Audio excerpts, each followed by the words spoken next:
Nous sommes samedi 17 juin 2023. Notre rendez-vous du Carrefour de Jeunes pour la paix, c'est aujourd'hui. On est largement en retard, nous nous en excusons. Pour aujourd'hui, nous avons Madame Solange Lwashiga, qui est coordinatrice du caucus de femmes du site Kivu. Elle pourra se présenter amplement. Madame, vous avez la parole pour non seulement la présentation, mais également pour nous donner la richesse du thème de ce jour, que je rappelle intitulé aujourd'hui, on va parler de leadership féminin et construction de la paix, défis et opportunités de la participation de la femme dans le processus de paix en République démocratique du Congo. Madame, vous avez l'avantage de nous partager ces thèmes. Vous avez quelques minutes et puis on pourra ouvrir un débat par rapport à ce que vous allez, soit aussi pour un partage d'expériences et de bonnes pratiques. Merci beaucoup. On a déjà dit, Solange Lwashiga, secrétaire exécutif du caucus des femmes congolaises Sud Kivu pour la paix. Je suis activiste et défenseur des droits humains, particulièrement les droits des femmes, avec une expérience de 20 ans. Et comme le temps n'est pas de notre côté, juste un remerciement à Youth for Peace pour cette opportunité nous offerte pour interagir avec les jeunes filles et les jeunes garçons sur le leadership féminin et la construction de la paix en République démocratique du Congo. Il est toujours d'actualité de nous rappeler que les jeunes et les femmes sont deux composantes importantes aux potentialités énormes pour contribuer à la paix et le développement d'une entité, quelle que soit sa nature. Ça peut être une organisation, ça peut être un village, ça peut être un pays, une province. Entité, vous pouvez définir comme vous voulez, n'est-ce pas?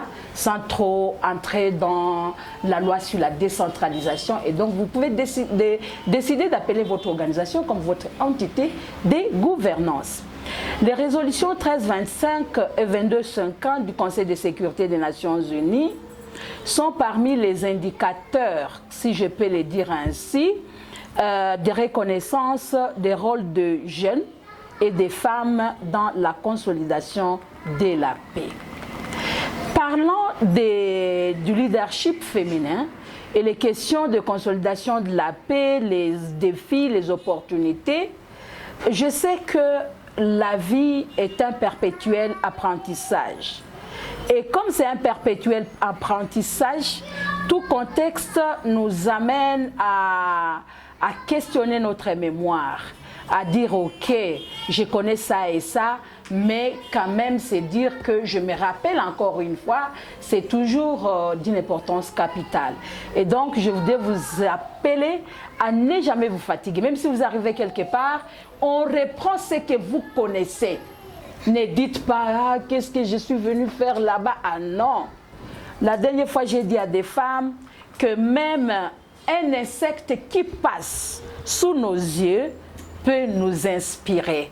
Cela demande une observation minutieuse et stratégique pour pouvoir communiquer et voir quel est le message que l'insecte qui passe voulait nous dire. Alors, si on parle d'un leader ou d'une leader, c'est quoi? C'est au fait une femme, un homme, une fille, un garçon qui conduit à la destinée d'une entité. La famille, la communauté, ça peut être un parti politique, ça peut être le pays, ça peut être la province, pourquoi pas l'Afrique, pourquoi pas le monde entier. Et donc, c'est un homme qui a des bonnes idées, et ces idées sont traduites en vision. Il rêve, qu'est-ce qu'il faut qu'il fasse? Et bien sûr, il y a des objectifs clairs. Et ces objectifs clairs et la vision, voilà, vous avez dit qu'est-ce qu'il faut que les jeunes fassent, la pandémie est là, mais qu'est-ce qu'il faut que je fasse? Et on dit, ok, je ne suis pas seule, il faut chercher des gens avec qui je peux travailler, les jeunes comme moi. Et voilà, un leader travaille avec une équipe. Et la raison pour laquelle vous êtes ici montre que vous vous êtes approprié cette vision d'emmener les jeunes à s'impliquer dans la consolidation de la paix. Et donc, ce leader-là a un esprit d'écoute, d'orientation, de collaboration. Et donc, c'est une femme, un homme, un garçon, une jeune fille. Cette personne n'a pas droit de forcer les gens pour se faire accepter. Et donc, ces agissements, ces actions pour le bien-être de sa communauté et son identité. Et quand les gens regardent ce qu'il est, ce qu'il fait, cette identité, ils disent « Waouh, on peut aller parce que nous sommes convaincus ». Et donc, là où la leader égale un visionnaire, c'est un guide, c'est un entraîneur, c'est un innovateur, c'est un unificateur, c'est un conciliateur, c'est un rassembleur. Il y a beaucoup de choses qu'on peut dire, hein, parce que c'est un cours qui date, qui a beaucoup d'heures, même des semaines, même des mois. Et donc, un leader ou une leader égale parole, plus équipe, plus action, égale solution, égale changement positif, égale bonnes conditions de vie, bénéficiées par tout le monde sans discrimination. Un exemple, par exemple, vous avez un village, et je sais que vous avez des villages d'origine ou des communes d'origine, et quelqu'un d'entre vous se mobilise pour prôner le dialogue comme mode de gestion des conflits au lieu d'aller toujours en justice. Et quand on va regarder, on va dire, ah, ce village, on n'enregistre pas des gens qui amènent des cas de justice ici. Mais faites attention, ce n'est pas tout cas qui demande le dialogue. Les viols, par exemple. Et là, il faut faire attention. Si vous interagissez avec les dialogues, et donc la justice va se charger de vous. Toutes les stratégies, les manières de faire et de conduire, d'influencer et de réaliser sa vision, ses objectifs, etc., c'est ce que nous appelons le leadership. Alors, le leadership féminin, c'est quoi? C'est cette manière spécifique des femmes d'aborder des situations, de conduire les groupes pour une vision commune et l'atteinte des résultats. Par exemple, vous allez voir cette femme, elle a ses émotions, elle a ses valeurs humaines en tant que femme, en tant que mère. Elle, quand elle va agir, même si elle a un poste de responsabilité, ça va être différent de certains hommes. Mais attention, je n'ai pas dit que toutes les femmes agissent de la même manière.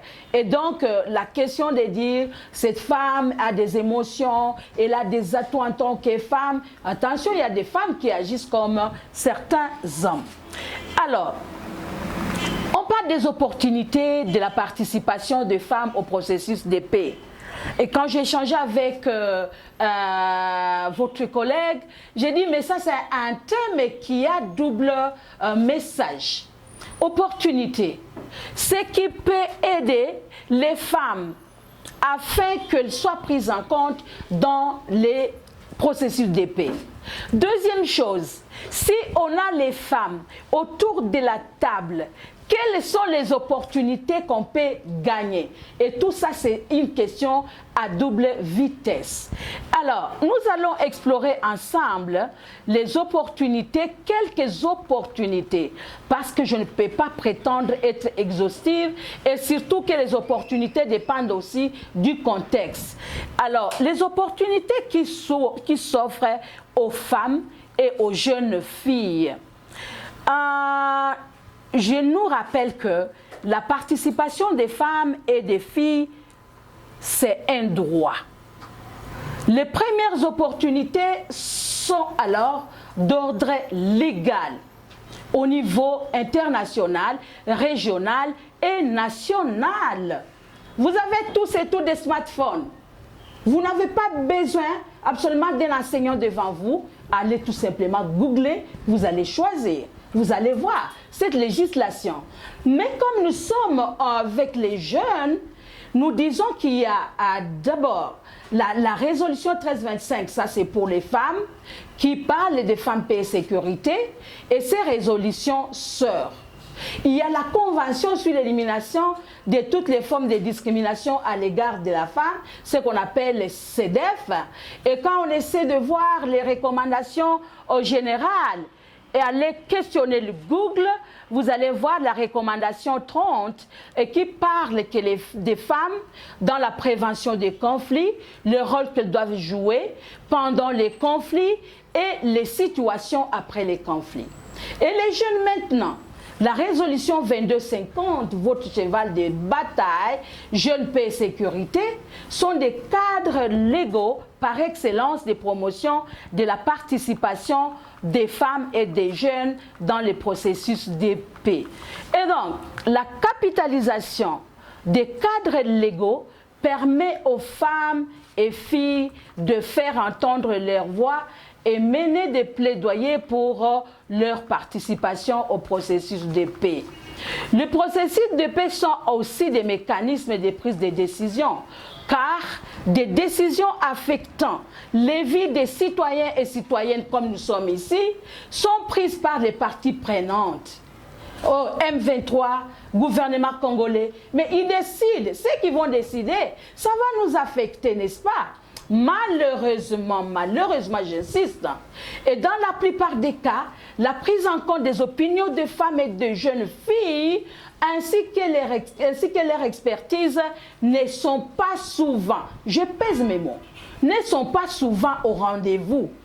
Chose étonnante, même les processus de paix sous les auspices des Nations Unies, la participation des femmes est presque invisible. Je pèse mes mots, presque invisible, hein?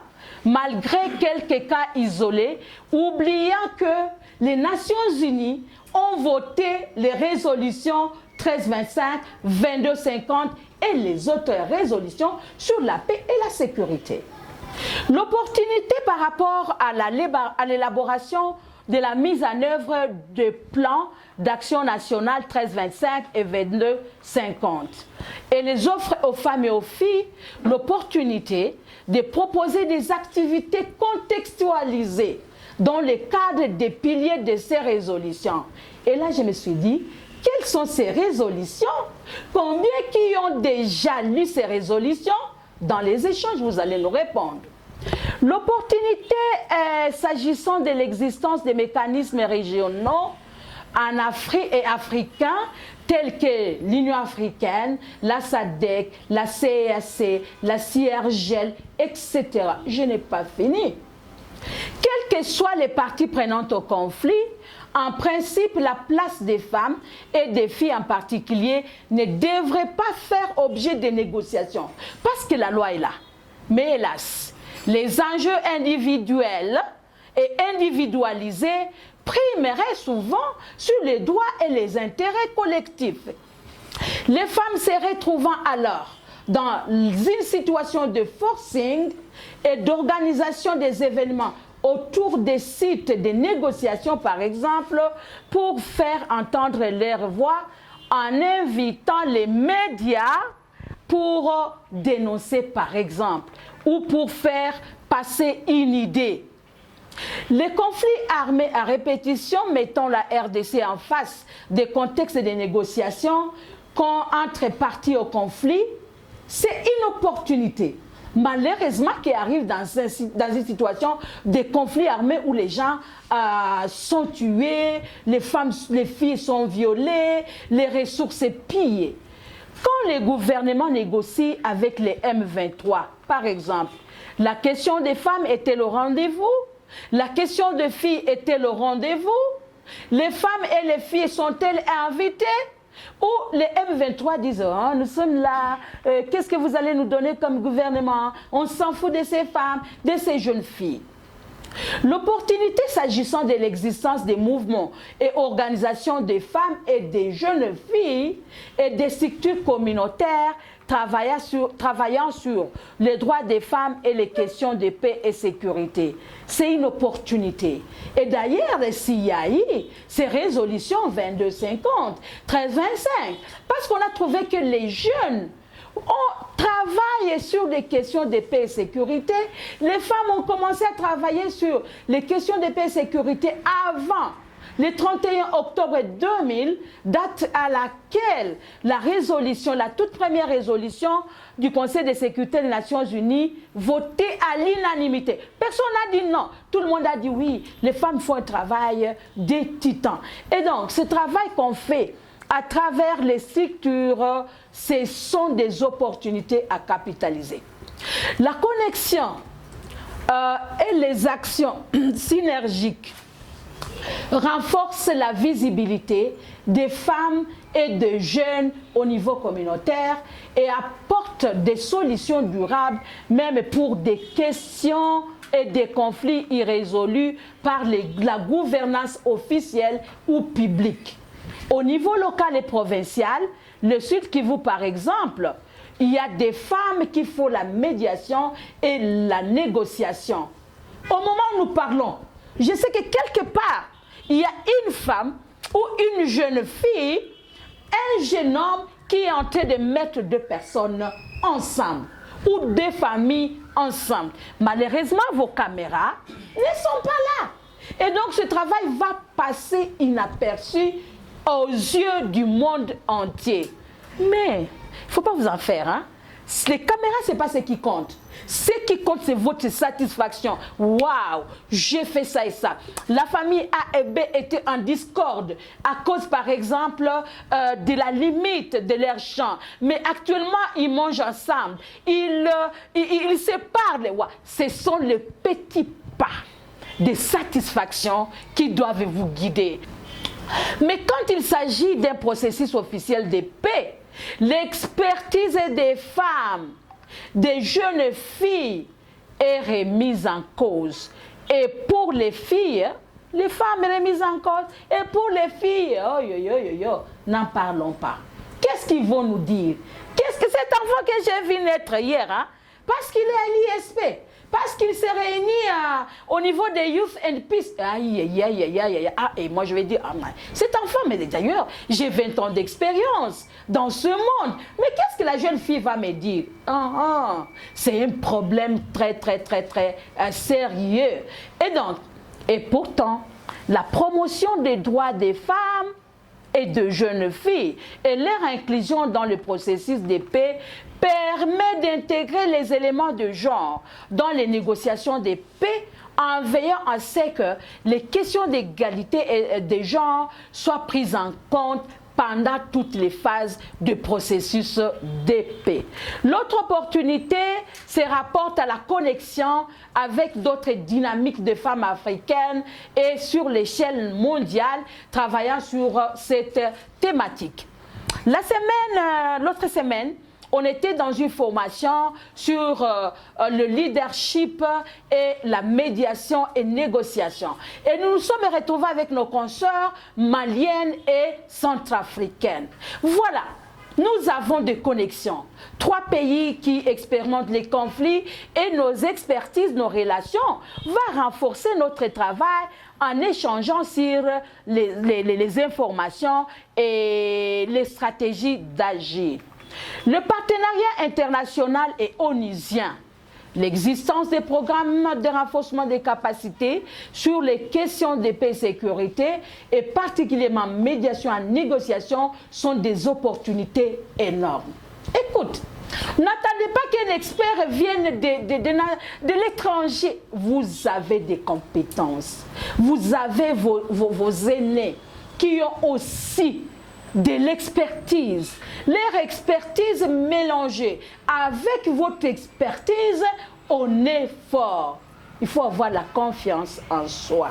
Confiance en soi, c'est ça. C'est ce qui guide la personne. C'est ça le leadership, ok? Alors, en 2002, lors du dialogue des Sun City, intercongolais des Sun City, la participation des femmes était... Est-ce que vous savez? Est-ce que vous avez déjà lu sur ça? Le dialogue intercongolais. S'il vous plaît, allez googler. Dialogue intercongolais de Sun City 2002. Ce qui a donné à l'accord global inclusif, un président plus 4 vice-présidents, la toute première expérience au monde. Les femmes étaient représentées à 12%. Est-ce que vous pensez que c'est le gouvernement qui a pris en charge ces femmes? Zéro. Elles étaient appuyées par des partenaires tels que UNIFEM à cette époque. UNIFEM actuellement, c'est l'une des entités des Nations Unies qui a été fusionnée avec d'autres pour avoir ONU Femmes. À cette époque, UNIFEM, International Alert, il est encore ici au Sud Kivu. Il y a Femmes Africa Solidarité. C'est une organisation de l'Afrique de l'Ouest à Dakar.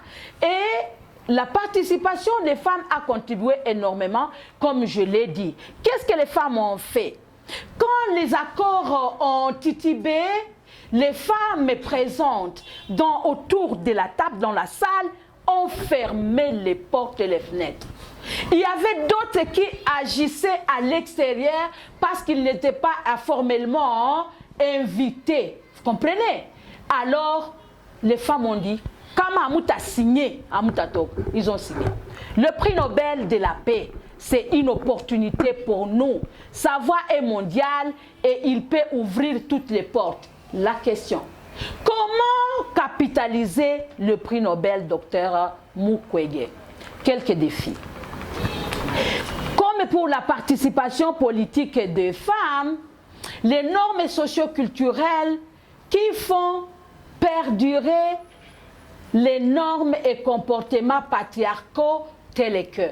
Mais les femmes ne sont que des victimes. Les femmes n'ont pas participé au conflit parce que vous n'avez pas l'arme. Tenez bien. Après la conférence sur la paix et la sécurité dans les provinces du Nord et Sud Kivu de 2000 combien? 2000 combien? Vous ne savez pas. De 2000 quelque chose, vous allez lire. Nous sommes partis à Mushinga pour sensibiliser les groupes armés. Il y avait les Moudundu 40 pour amener les membres des groupes armés soit à désarmer, à intégrer, donc à réintégrer la vie civile, soit à se joindre à l'armée nationale. Nous avons trouvé une femme qui était chargée de la logistique. Logistique d'un groupe armé. C'est-à-dire c'est elle qui gérait tout ce qu'il y a comme armes. Mais vous savez, quand les membres de Mdundu 40 sont allés à Goma, à cette conférence, cette femme ne savait pas qu'ils sont partis au... Voilà. Alors, les femmes ne sont pas disponibles. Mais il ne faut pas aller chercher ces femmes. Mais elles ne sont pas disponibles. Mais c'est notre droit, non? C'est notre droit. Et donc, ils construisent des normes socioculturelles, le patriarcat, pour tout simplement nous faire moins.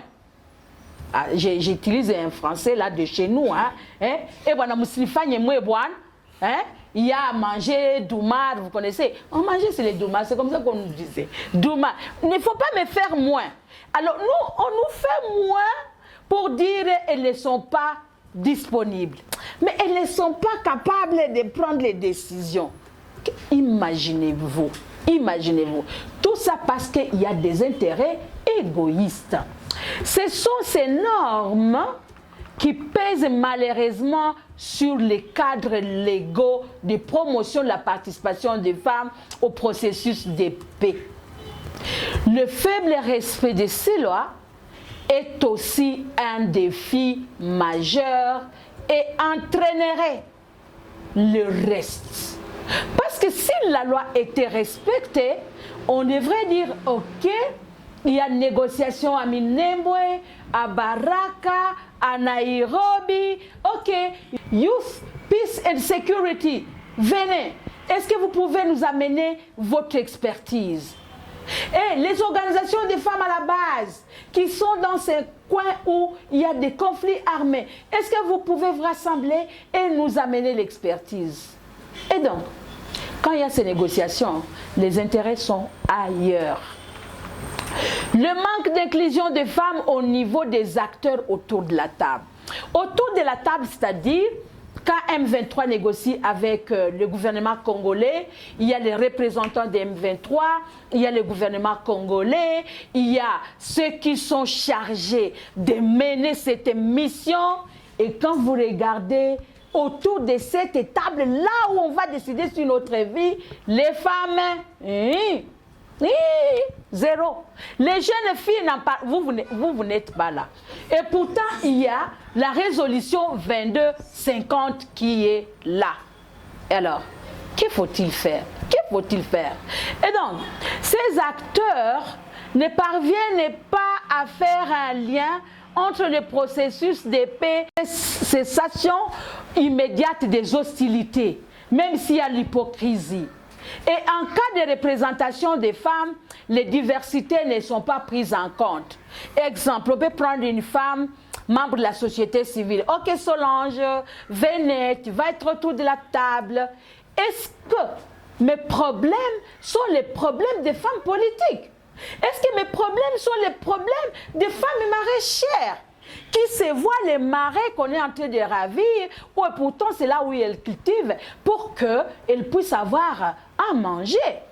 La faible inclusion des femmes dans le processus de paix entraîne donc une absence de problématiques du genre dans les accords de paix et toute autre décision prise au cours de ces processus et à la fin du processus lui-même.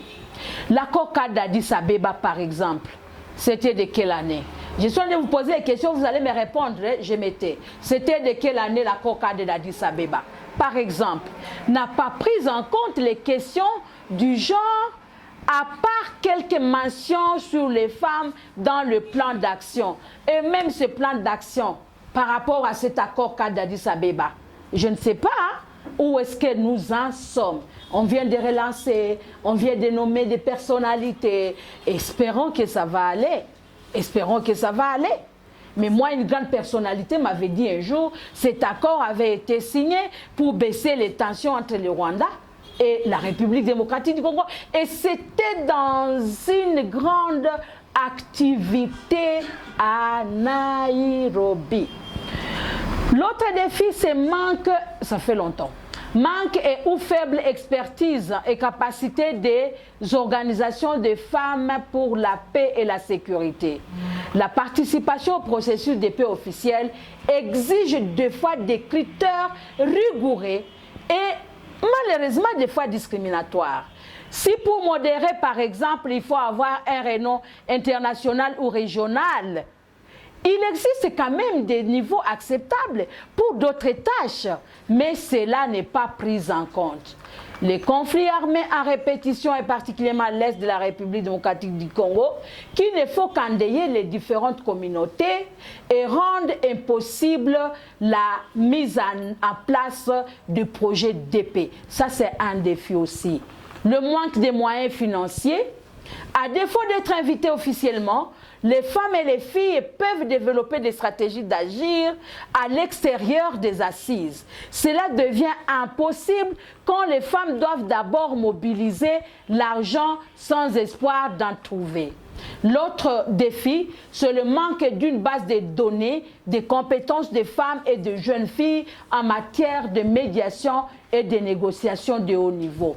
Il y a aussi la faible culture d'auto-formation dont les chefs de certaines femmes et jeunes filles. Vos androïdes, tout est déjà à l'internet, vous savez sélectionner ce dont vous avez besoin. La participation des femmes dans le processus de paix démontre que les lois en la matière soient respectées par les États et les parties au conflit, d'une part, et d'autre part, la mobilisation de femmes et de filles pour capitaliser les opportunités et relever les défis et obstacles sur leur chemin de leadership. La combinaison d'efforts entre les jeunes et les femmes augmenterait la chance d'une participation effective. Nous ne pensons pas avoir été exhaustifs. Merci pour vos contributions.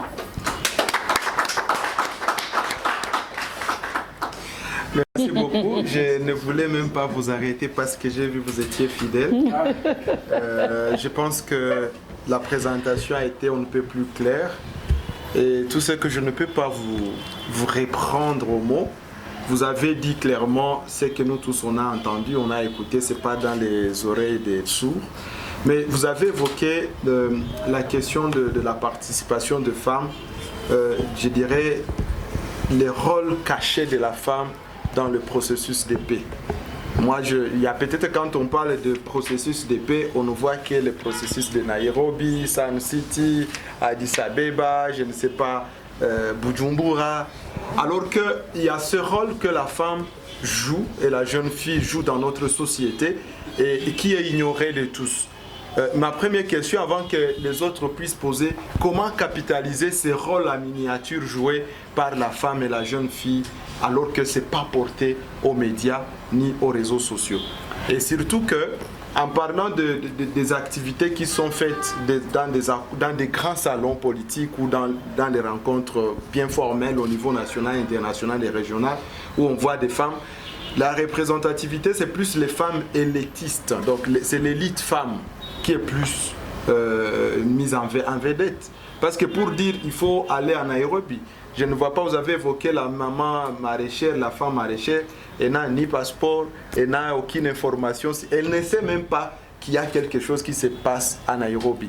Comment va-t-elle parler? Et celle-là même qui part à Nairobi ne connaît pas les problèmes de cette femme maraîchère. Comment combiner, réconcilier les besoins de deux bouts, parce que ce sont des deux extrémités. Il y a une femme qui est hautement instruite et qui a la une de l'information, qui connaît, qui a la maîtrise de l'information, et il y a celle qui n'a aucune information mais qui souffre.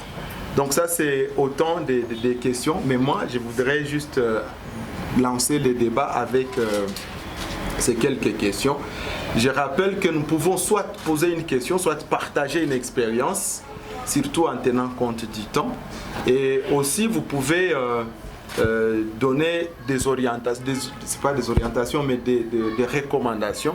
You for Peace et nos organisations qui participent à travers vous peuvent toujours capitaliser une information venant d'un participant. C'est pourquoi ne vous offusquez pas de recommander, d'orienter, de donner une réflexion qui soit innovante pour amplifier les rôles que la jeune femme et la femme en soi doivent jouer dans notre société pour la pacifier ou consolider cette paix que nous recherchons tous.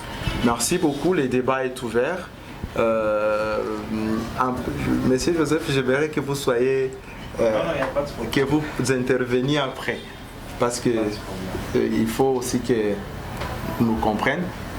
Le débat est ouvert. On va prendre une première série de questions, d'interventions, 4, et surtout 1 minute par intervenant. Je suis vraiment très touchée et je pense que je ne vais pas quitter ces lieux comme je suis venue parce que vous m'avez beaucoup challengé ces jours. Ma question, c'est par rapport à... Il arrive des fois que les femmes constituent un frein ou un blocage entre elles.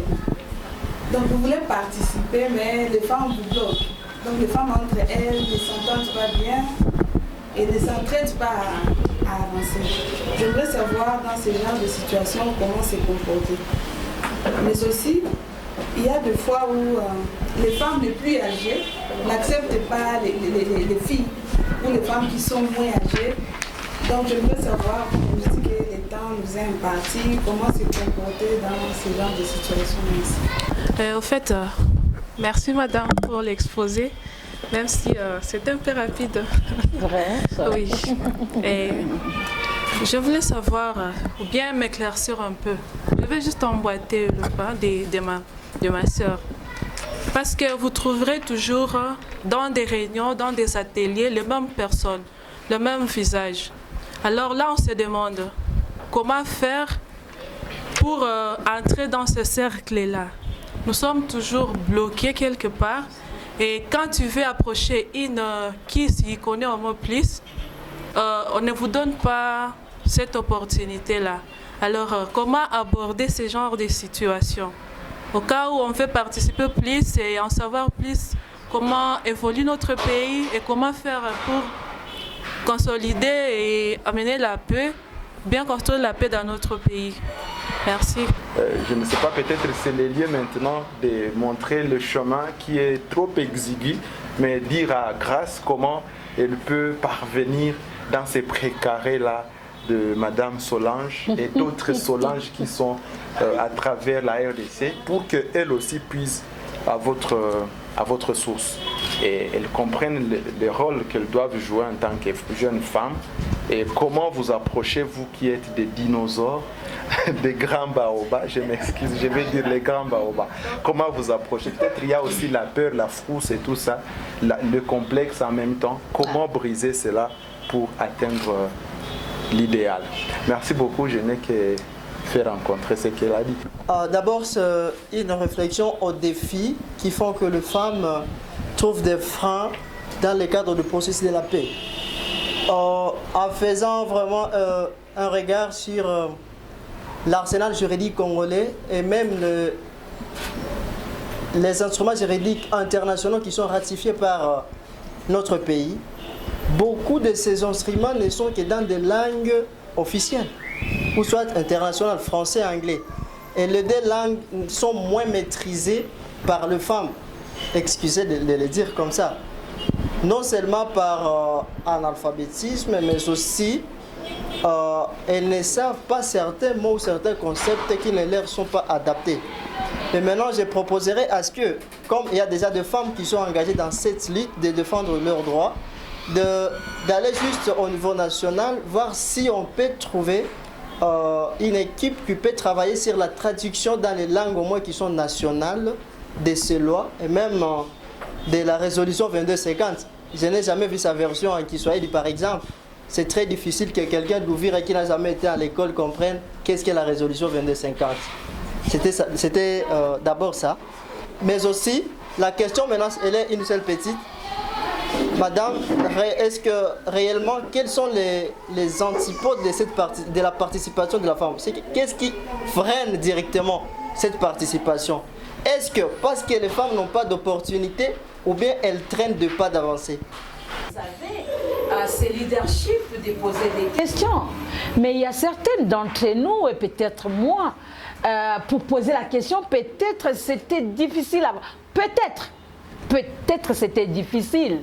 Mais vous avez la chance parce que vous évoluez dans un environnement où il y a cette évolution par rapport aux droits des jeunes, aux droits des femmes. Et donc, vous avez vraiment plus d'opportunités d'épanouissement. Grâce, il ne faut pas t'en faire, même pas, ce n'est pas sorcier. La confiance en soi, l'estime de soi. Moi, Grâce, je suis là, je sais que je connais plus que quiconque. J'ai un mentor qui est décédé malheureusement, fait Maman Zita Kavungiura, qui me disait, je me rappelle même là où j'étais, elle m'avait dit, ma fille, si tu veux évoluer, si vous avez la conviction personnelle dans ou en quelque chose, défendez cela jusqu'à la fin. Pourquoi? Parce que vous allez vous sentir la seule personne qui a des armes pour convaincre. Et donc, je te demande de ne pas te sentir dans un environnement isolé.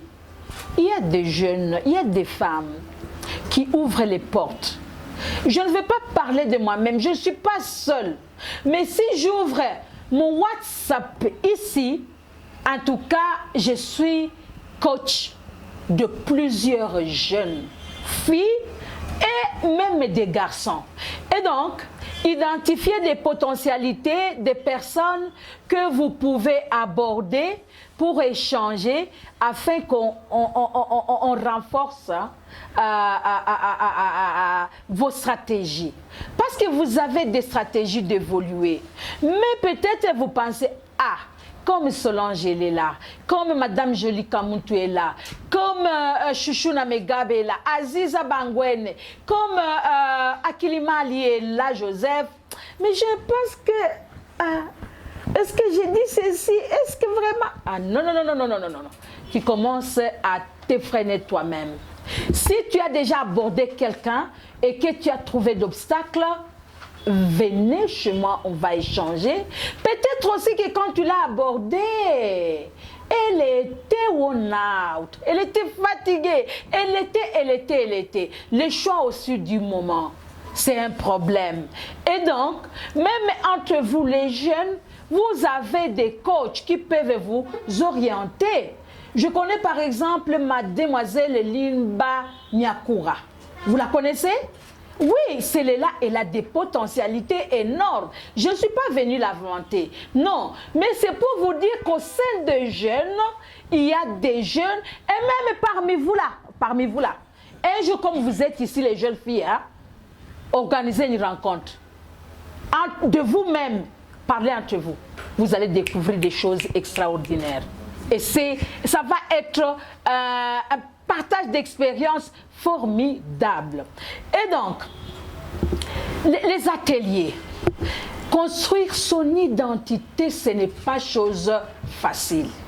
Quand nous, on a commencé en 2003, j'ai abordé les jeunes filles, des étudiantes. À cette époque, ils nous disaient, les organisations, c'est pour les âgés. C'est pour les femmes, hein, pas nous. Oh, tu m'invites au caucus des femmes. Est-ce que tu vas me payer? Je suis en train de vous dire la vérité. Je ne suis pas en train de mentir. Mais aujourd'hui, je suis contente de voir qu'on peut vous inviter et vous venez. C'est-à-dire, nous-mêmes, nous avons travaillé sur notre identité pour une visibilité. On ne peut pas t'inviter si on ne te connaît pas. N'est-ce pas? Moi, j'ai des gens que j'ai fait participer à des ateliers parce qu'ils ont exprimé, madame, s'il y a des opportunités, mais pour le caucus, est-ce que vous pouvez me permettre d'aller participer, nouer des connexions? J'ai parlé des opportunités, identifier des organisations des femmes, des organisations de jeunes. Connectez-vous. Ces organisations vont vous connecter. On ne peut pas s'épanouir seul. Et puis, utilisez ton téléphone, choisis l'essentiel, suivez les médias. Mais je reste d'avis, je suis d'accord avec vous. Je sais qu'il y a d'autres provinces où il y a des initiatives, on traduit des lois en Kikasai ou en Kikongo. Mais pour dire sur le plan national, initiative de l'État congolais, je n'ai pas encore vu. Les freins, la participation. Nous sommes en train de parler de la participation au processus de paix. Vous avez compris d'abord que la participation de ces femmes, c'est un problème. Oui, peut-être il peut y avoir un problème de communication et là, même si elle a l'information, est-ce qu'elle est là à Nairobi? Mais pour d'autres questions, participation politique, je sais qu'il y a des obstacles. Je vous propose que par rapport à cette question des femmes et frères et aux autres femmes, qu'on puisse se voir en aparté pour décortiquer. Même les hommes sont des frères aux autres hommes. Mais quand il s'agit des femmes, c'est ça la photographie. Si c'est une question de concurrence, et acceptez que vous puissiez trouver des gens qui disent « Ah, moi je voudrais avancer plus que grâce », ainsi de suite. Et voilà. Quoi encore? Je pense que j'ai répondu à tout. Vous savez, accéder au processus des négociations, c'est pas évident parce que la plupart des cas, que ce soit pour des femmes, on doit inviter des femmes politiques. Et souvent, ceux de la société civile ne sont pas vraiment représentés en grande partie. Ou carrément, c'est la société civile avec penchant politique. Et du coup, ça biaise un peu les discours au fait que, parce qu'au moins la société civile peut donner les faits de que ça se présente. Mais quand on est déjà politique, on sait que même si ça ne va pas, on doit jouer sur la diplomatie pour ne pas être en contradiction avec les pouvoirs. Je sais qu'avec les femmes, ça a marché. Vous avez, à San City, il y avait 12 femmes. Et peut-être il y a des endroits où il n'y avait pas de femmes. 12%. Mais les femmes, 12 personnes. 12,5%. Voilà, 12. Mais il y a d'autres endroits où il n'y avait pas de femmes. Mais les femmes se sont payées, soit directement déliées ou d'autres partenaires. Exactement. Ils sont à Panorama dans une activité. Juste à côté des Panoramas, on organise des conférences de presse. Entre-temps, ce qu'on devrait présenter, on les dit directement sous les médias. Et c'est une stratégie qui a marché. Et je crois que c'est une stratégie aussi qui peut marcher pour les jeunes. Parce qu'on s'est dit, c'est vrai, il y a plusieurs activités, des médiations, il y en aura plusieurs, mais j'ai toutefois par rapport à la représentation des acteurs, des gens de la société civile. Par là de la résolution 1325 et 2250, comme vous l'avez dit, en réalité on trouve que c'est tout un grand nombre de personnes qui n'est même pas au courant de l'existence de cette résolution. Étant dans une optique qui veut conduire la femme aussi à s'approprier et à savoir certains de ses droits et peut-être savoir aussi les réclamer. Je me dis, avec la gestion, la jeunesse, paix et sécurité, la paix c'est une affaire de tous. Et je me dis, comment aider nos communautés? Comment aider nos communautés, voire même les analphabètes, à appliquer cette résolution 1325-2250. Parce qu'aujourd'hui, vous voyez, quand vous arrivez à l'intérieur, vous rencontrez peut-être, il y a des femmes qui sont marginalisées. Je prends l'exemple d'une femme, une fille qui est violée, et par peur d'avoir été violée par l'enfant peut-être d'un notable du milieu qui a de la force financière, de moyens par rapport à la famille qui a été violée, on veut un arrangement à l'amiable alors que par peur, alors que c'est cette femme qui sera en droit. Et là je soutiens Madame Solange qui a dit qu'il y a des cas qui ne nécessitent pas des résolutions à l'amiable et des dialogues. La justice s'en occupe directement. Je suis impressionnée de voir cet engagement que vous avez. Et je pense que, Monsieur Joseph, vous devez élargir. Changer aussi, renforcer les stratégies. Identifier les besoins de ces jeunes en renforcement des capacités et connectez-vous aux aînés qui peuvent avoir de l'expertise. Nous pouvons nous disponibiliser pour des thématiques XY. Et même gratuitement. XY.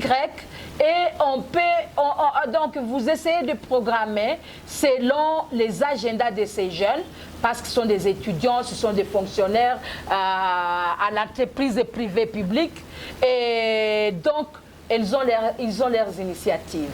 Et je pense qu'ils ont vraiment besoin de casser ces mythes-là autour des visibilités et comment il faut foncer. Et donc, je vous encourage à continuer comme ça. Je vous ai demandé qui a déjà lu la résolution 2250. Allez chercher sur Google, ça y est. J'ai demandé l'accord cadre d'Addis Abeba, c'était en quelle année? Personne n'a répondu. C'était en 2000 combien? 2013 combien? 2013, n'est-ce pas? Sun City, c'était en 2000. Conférence de Goma, c'était en 2008. Et là, on va partager l'expérience avec vous. Je vous dis, les gens quittent de loin. Il faut tout simplement être focusé. S'il vous plaît, ne vous découragez pas. Travaillez en synergie. La complémentarité va vous rendre plus fort et plus forte. Et donc, c'est seulement en ces mots que, personnellement, j'ai dit que vous avez des potentialités, parce que la première potentialité, c'est l'engagement, le courage, la confiance en soi, l'estime de soi, savoir que je suis unique. Je suis unique. Chacun de vous est unique. Unique. Et alors, quand vous rencontrez l'autre qui est unique, vos deux uniques là, ça fait beaucoup de choses. Merci.